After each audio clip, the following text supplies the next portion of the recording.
សួស្តីខ្ញុំបានស្ដាប់បទក្មេងមួយនឹងខ្ញុំមានគំនិតបទនេះ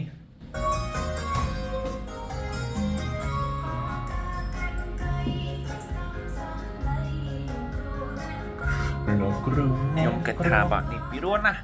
តែខ្ញុំចង់ធ្វើនេះឲ្យថ្មីជាមួយ style trap ឬ hip hop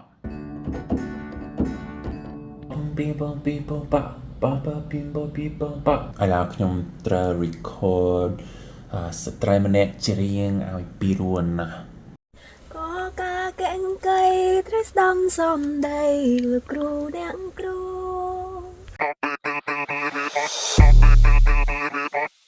ក៏ការកែងកៃត្រូវស្ដាំសំដីលោកគ្រូអ្នកគ្រូក៏ការកែងកៃត្រូវស្ដាំសំដីលោកគ្រូអ្នកគ្រូគុំបងអងយូយើងត្រូវស្ដាំគ្រូគុំខ្ជិលឲ្យណា